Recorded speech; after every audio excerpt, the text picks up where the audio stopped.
বিশ্রামে থাকতে হবে মির্জা ফখরুলকে। এদিকে খালেদা জিয়ার শারীরিক অবস্থা আরো অবনতি। জানাবো কোটা বিরোধী শিক্ষকদের আন্দোলন নিয়ে কঠোর প্রধানমন্ত্রী।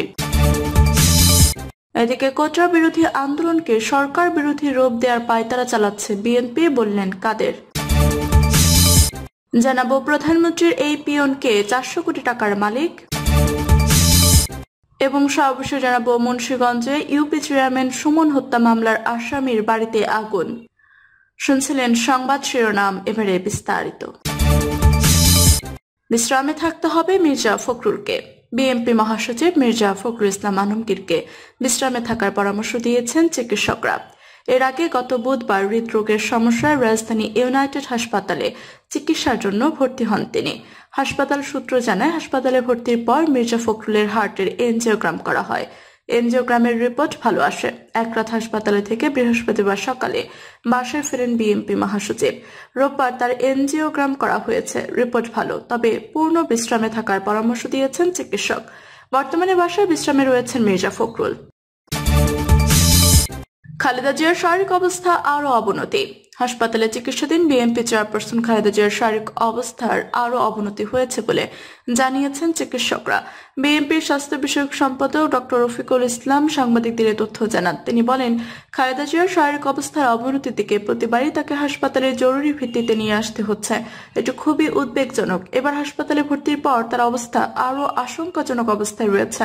বিএনপি মিডিয়া সেলের সদস্য শাহরুল কবির খান জানিয়েছেন, বিএনপি চেয়ারপারসন এখনো মেডিকেল বোর্ডের সার্বক্ষণিক তত্ত্বাবধানে সিসিইউ সংবলিত সুবিধায় কেবিনে চিকিৎসাধীন। সবশেষ শুক্রবার রাত থেকে তার লিভারের সমস্যা বেড়েছে, যাকে আশঙ্কাজনক বলছেন চিকিৎসকরা। চিকিৎসকরা জানিয়েছেন, গত 4 দিনে খালেদা জিয়ার শারীরিক অবস্থার কোনো উন্নতি হয়নি, বরং দিনে দিনে অবনতি হচ্ছে। তার হার্ট ও লিভার সহ শারীরিক অন্য প্যারামিটার বেশ অস্বাভাবিক। মেডিকেল বোর্ডের চিকিৎসকরা নানাভাবে চিকিৎসা অব্যাহত রেখেছেন। কোটা বিরোধী শিক্ষকদের আন্দোলন নিয়ে কঠোর প্রধানমন্ত্রী। সরকারি চাকরিতে কোটা সংস্কারের দাবিতে ক্লাস পরীক্ষা বর্জন করে আন্দোলনে নেমেছেন বিশ্ববিদ্যালয়ের শিক্ষার্থী ও চাকরি প্রার্থীরা। পাশাপাশি সর্বজনীন পেনশনের প্রত্যয় স্কিম বাতিলের দাবিতে টানা 2 সপ্তাহ সর্বান্তক কর্মবিরতি পালন করছেন শিক্ষকরা।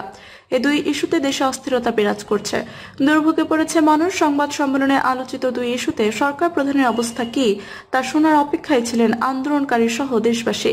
তবে সেখান থেকে কোটা সংস্কার ও বিশ্ববিদ্যালয়ের শিক্ষকদের আন্দোলন নিয়ে রীতিমতো আরও কঠোর অবস্থানের বিষয়টি উঠে এসেছে প্রধানমন্ত্রীর কণ্ঠে।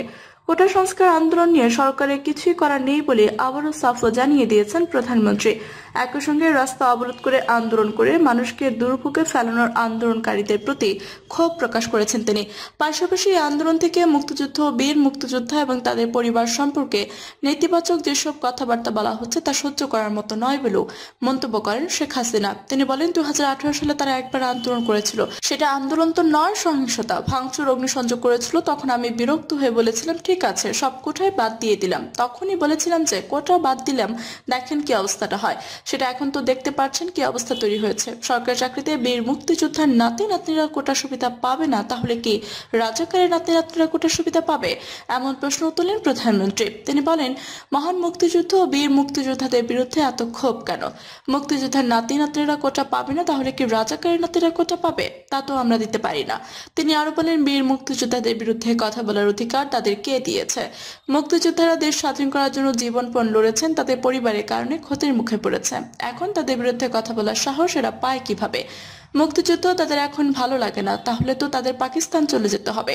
আন্দোলনকারীরা বিশ্ববিদ্যালয়ে পড়াশোনা করলেও সরকার কিভাবে চলে, বিচার বিভাগ কিভাবে চলে তা নিয়ে ধারণা নেই বলেও ক্ষোভ জানান শেখ হাসিনা। তিনি বলেন, আমরা যেভাবে হোক কোটা বাতিল করেছিলাম, এখন সেটা যখন আদালতে গেল তখন তো সেটা নিয়ে আমাদের কিছু করার নেই। প্রধানমন্ত্রী বলেন, যারা এখন আবার আন্দোলন করছে তারা তো আইন আদালত মানবে না, সংবিধান কি সেটা তো চেনে না, সরকার কিভাবে চলছে সেই জ্ঞানও নেই। হ্যাঁ, পড়াশোনাটা করেছে, ভালো রেজাল্ট হয়তো করেছে, তবে রাষ্ট্র পরিচালনার বিষয়ে তাদের জানা উচিত, শেখা উচিত। সর্বজনীন পেনশনের প্রত্যয় স্কিম বাতিল করার দাবিতে দেশের সব পাবলিক বিশ্ববিদ্যালয়ের শিক্ষকরা যে আন্দোলন করছে সেটা ভ্রান্ত ধারণার উপর ভিত্তি করে চলছে বলে মনে করেন প্রধানমন্ত্রী। সংবাদ সম্মেলনে প্রসঙ্গে তিনি বলেন, তাদের মধ্যে ভ্রান্ত কিছু ধারণা আছে, সেগুলো আমি নোট করে রেখেছি, তাদের অবশ্য জানানো হয়েছে। তারপরও তারা আন্দোলন চালাতে থাকেন, ট্রায়াড হোক তখন কিছু বলবো। সরকার প্রধান বলেন, শিক্ষকদের যে দাবি ছিল সেটা আমাদের পাঠিয়েছেন, তাদের বেশ কিছু ভ্রান্ত ধারণা আছে, আমি সেগুলো নোট দিয়েছি। তাদের ভুল ধারণা যে পেনশন ফান্ড আছে, আসলে ফান্ড নেই, তাদের টাকা থেকে পেনশন দেওয়া হয়। সর্বজনীন পেনশন স্কিম করে দিয়েছে সবার জন্য। এই যে সাংবাদিকরা আজকে তাদের চাকরি না থাকলে কিছুই করেনি, কিভাবে চলবে? তিনি বলেন বেতন নিয়েও তাদের ধারণা এতই বিভ্রান্তিকর যে বলার মতো না।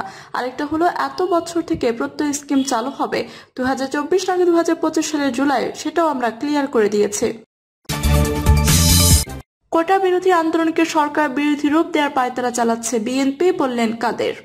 আওয়ামী লীগ সাধারণ সম্পাদক এবং সড়ক পরিবহন ও সেতু মন্ত্রী ওবায়দুল কাদের শিক্ষার্থীদের কোটা বিরোধী আন্দোলন নিয়ে বিএনপি সহ একটি চিহ্নিত মহলের ষড়যন্ত্র ও অপকৌশলের বিরুদ্ধে সতর্ক থাকার জন্য সাধারণ শিক্ষার্থী দেশবাসীর প্রতি আহ্বান জানিয়েছেন। আওয়ামী লীগ সাধারণ সম্পাদক বলেন, কোটা বিরোধী আন্দোলন একটি অরাজনৈতিক আন্দোলন, অথচ বিএনপি ও তার দোসররা এই আন্দোলনকে সরকার বিরোধী আন্দোলনে রূপ দেওয়ার পায়তারা চালাচ্ছে। তিনি বলেন, কোটা বিরোধী আন্দোলন শুরু হওয়ার পর থেকে বিএনপি নেতারা বক্তৃতা বিবৃতির মাধ্যমে উস্কানি দিচ্ছে। সরকার একটি অরাজনৈতিক আন্দোলনকে কেন রাজনৈতিকভাবে মোকাবেলা করবে? কোটা বিরোধী আন্দোলনকে রাজনৈতিকভাবে মোকাবেলা করার কোনো ইচ্ছা সরকারের নেই। ওবায়দুল কাদের বলেন, ইতিপূর্বে বিএনপি ও তার দোসররা সকল আন্দোলনে ব্যর্থ হয়েছে। এখন তারা শিক্ষার্থীদের কোটা বিরোধী আন্দোলনের উপর ভর করেছে এবং এটাকে রাজনৈতিক হাতিয়ার হিসেবে ব্যবহারের অপচেষ্টা চালাচ্ছে। সেতুমন্ত্রী বলেন, আমরা আন্দোলনরত শিক্ষার্থীদের ধৈর্য ধারণ করার জন্য আহ্বান জানিয়েছি। সরকারি চাকরিতে কোটার বিষয়টি আদালতে বিচারাধীন রয়েছে। এখানে সরকারের কিছু করার নেই, তাই কারো উস্কানিতে পড়ে সরকার বিরোধী বক্তব্য না দিয়ে জনদুর্ভোগ সৃষ্টি হয় এমন কর্মসূচি পরিহার করে শিক্ষা প্রতিষ্ঠানে ফিরে যাওয়ার জন্য তাদের প্রতি আহ্বান জানাচ্ছি। তিনি বলেন, চূড়ান্ত শুনানিতে আদালত সকল পক্ষের বক্তব্য এবং যুক্তিতর্ক আমলে নিয়ে চূড়ান্ত রায় প্রদান করবে। আমরা আশা করি অচিরে এই বিষয়ে সমাধান হবে। ওবায়দুল কাদের বলেন, দেশের মানুষের যৌক্তিক দাবির প্রতি আওয়ামী লীগ সর্বদা আন্তরিক। কোন যৌক্তিক দাবি কখনোই আওয়ামী লীগের কাছে উপেক্ষিত নয়। প্রধানমন্ত্রী পিয়নকে 400 কোটি টাকার মালিক। আজ গণভবনে আয়োজিত সংবাদ সম্মেলনে প্রধানমন্ত্রী শেখ হাসিনা বলেছেন, আমার পিয়নও 400 কোটি টাকার মালিক, হেলিকপ্টার ছাড়া এলাকায় যেত না। জানতে পারার পর আমি তার বিরুদ্ধে ব্যবস্থা নিয়েছি। প্রধানমন্ত্রী ওই পিয়নের নাম বলেননি, কিন্তু বাংলা ইনসাইডের অনুসন্ধানে বেরিয়ে এসেছে ওই পিয়নের নাম জাহাঙ্গীর। দীর্ঘদিন ধরে আওয়ামী লীগ সভাপতি প্রধানমন্ত্রী শেখ হাসিনা ব্যক্তিগত কর্মচারী হিসেবে কাজ করেছেন। প্রধানমন্ত্রী ব্যাগ বহন করতেন, প্রধানমন্ত্রী খাবার সামনে এগিয়ে দিতেন এবং অন্যান্য ফাইল ফরমাশ খাটতেন। আওয়ামী লীগ সভাপতি যখন বিরোধী দলে তখন থেকে জাহাঙ্গীর প্রধানমন্ত্রীর সঙ্গে ছিলেন। প্রধানমন্ত্রী ঢাকার বাইরে যখন বিভিন্ন রাজনৈতিক সভায় যেতেন, সেখানেও জাহাঙ্গীরকে দেখা যেত। আস্তে আস্তে জাহাঙ্গীরের একটি রাজনৈতিক বলয় তৈরি হয়ে যায়। নোয়াখালী জেলার চাটখিল উপজেলায় জাহাঙ্গীরের বাড়ি। 2008 সালে আওয়ামী লীগ দ্বিতীয়বারের মতো সরকার গঠন করলে জাহাঙ্গীর গণভবনে প্রধানমন্ত্রী ব্যক্তিগত কর্মচারী হন। সেখানে তিনি প্রধানমন্ত্রীর ফাইল ফরমাশ খাটা শুরু করেন। গণভবনে বিভিন্ন গুরুত্বপূর্ণ ব্যক্তিদের আনাগোনা শুরু হলে সকলের সঙ্গে সখ্যতা তৈরি করেন। প্রধানমন্ত্রী ব্যক্তিগত কর্মচারীর সুবিধা নিয়ে তিনি অনেক গোপন নথির সন্ধান পেতেন। অনেকে তদবির করে দেওয়া শুরু করেন। আস্তে আস্তে তিনি আওয়ামী লীগের রাজনীতিতে একজন প্রভাবশালী হয়ে ওঠেন। পরবর্তীতে প্রধানমন্ত্রী শেখ হাসিনা পুরো বিষয়গুলো জানতে পারেন। এটা জানার পর জাহাঙ্গীরকে গণভবন থেকে বের করে দেওয়া হয়, কিন্তু গণভবনে থাকার সময় তিনি আওয়ামী লীগ নেতাদের চেয়ে ক্ষমতাবান হয়ে উঠেছিলেন। আওয়ামী লীগের কিছু কিছু ব্যক্তি প্রধানমন্ত্রীর ঘনিষ্ঠ গণভবনে থাকেন, তাকে বলে প্রধানমন্ত্রীর সঙ্গে সাক্ষাৎ করা যায় ইত্যাদি ভ্রান্ত ধারণার বশবর্তী হয়ে জাহাঙ্গীরের প্রতি আলাদা শ্রদ্ধাবোধ দেখাতে শুরু করেন। তাদের কেউ কেউ জাহাঙ্গীরকে স্যার ডেকেছেন বলেও শোনা যায়। এমনকি আওয়ামী লীগের কেন্দ্রীয় নেতাও জাহাঙ্গীরের কাছে তদবির করতেন। এই জাহাঙ্গীর গণভবন থেকে বিভিন্ন ঊর্ধ্বতন সরকারি কর্মকর্তাকে প্রধানমন্ত্রীর নাম ভাঙিয়ে বিভিন্ন তদবির করতেন। এভাবে আস্তে আস্তে বিত্তশালী হয়ে ওঠেন এই কাজের লোক। পরবর্তীতে অবশ্য গণভবন থেকে বেরিয়ে যাওয়ার পর এখন তাকে রাজনীতিতে দেখা যায় না। গণভবন থেকে বহিষ্কৃত হওয়ার পর জাহাঙ্গীর তার অবৈধ কর্মকাণ্ড চালিয়ে যান। এর প্রেক্ষিতে গত বছর 6 ডিসেম্বর জাহাঙ্গীরের ব্যাপারে প্রধানমন্ত্রীর কার্যালয়ের পক্ষ থেকে একটি বিজ্ঞপ্তি প্রকাশ করা হয়। সেই বিজ্ঞপ্তিতে বলা হয়, প্রধানমন্ত্রী বিশেষ সহকারী পরিচয় ব্যবহার করে বিভিন্ন অবৈধ কর্মকাণ্ড চালিয়ে যাচ্ছেন জাহাঙ্গীর। তার বিরুদ্ধে ব্যবস্থা নেওয়া হচ্ছে এবং এই ব্যাপারে সবাইকে সতর্ক থাকার জন্য আহ্বান জানানো হয়। মুন্সিগঞ্জে ইউপি চেয়ারম্যান সুমন হত্যা মামলার আসামির বাড়িতে আগুন। মুন্সিগঞ্জের টঙ্গীবাড়ি উপজেলার পাঁচগাঁও ইউনিয়ন পরিষদের চেয়ারম্যান সুমন হালদার হত্যা মামলার অন্যতম আসামি সাবেক চেয়ারম্যান মিলেনুর রহমান মিলনের বাড়িতে আগুন দিয়েছে বিক্ষুব্ধ জনতা। রোববার সকাল 10টা থেকে বিচারের দাবিতে ঘণ্টাব্যাপী জেলার টঙ্গীবাড়ি উপজেলার পাঁচগাঁও গ্রামের আলহাজ ওয়াহেদ আলী দেওয়ান উচ্চ বিদ্যালয়ের সামনে মানববন্ধন করে পাঁচগাঁও ইউনিয়নবাসী। এই মানববন্ধন শেষে সুমন হত্যা মামলার অন্যতম আসামি সাবেক ইউপি চেয়ারম্যান মিলেনুর রহমান মিলনের বাড়িতে অগ্নিসংযোগের ঘটনা ঘটে। মানববন্ধনে পাঁচগাঁও আলহাজ ওয়াহেদ আলী দেওয়ান উচ্চ বিদ্যালয় ও পাঁচগাঁও গ্রাম সহ আশেপাশের গ্রামে প্রায় 1000 নারী পুরুষ অংশগ্রহণ করে। এই ব্যাপারে মুন্সিগঞ্জ পুলিশ সুপার আসলাম খান বলেন, হত্যাকাণ্ডের ঘটনায় মানববন্ধন শেষে হঠাৎ করে এক আসামির বাড়িতে আগুন দেওয়ার ঘটনা ঘটেছে। খবর পেয়ে পুলিশ ঘটনাস্থলে ছুটে যায়, আগুন নিয়ন্ত্রণে আনা হয়। এই ঘটনার তদন্ত করা হবে, অগ্নিসংযোগকারীদের বিরুদ্ধে ব্যবস্থা নেওয়া হবে। মানববন্ধনে বক্তব্য রাখেন পাঁচগাঁও আলহাজ ওয়াহেদ আলী দেওয়ান উচ্চ বিদ্যালয়ের ম্যানেজিং কমিটির সভাপতি মনিরুজ্জামান দেওয়ান, আওয়ামী লীগ নেতা মিজানুর রহমান হালদার ও বিশ্ববিদ্যালয়ের প্রধান শিক্ষক রতন চন্দ্র বিশ্বাস, নিহতদের ছোট ভাই লিমন হালদার, সাবেক ইউপি সদস্য আব্দুল জব্বার, সাবেক ইউপি সদস্য আয়েশা বেগম সহ ওই এলাকার গণ্যমান্য ব্যক্তিবর্গ। প্রিয় দর্শক, এই ছিল এখনকার মতো সর্বশেষ সংবাদ। আপনি সব সংবাদ পেতে চ্যানেল সাবস্ক্রাইব করে পাশে থেকে বেল বাটনটি ক্লিক করে রাখুন।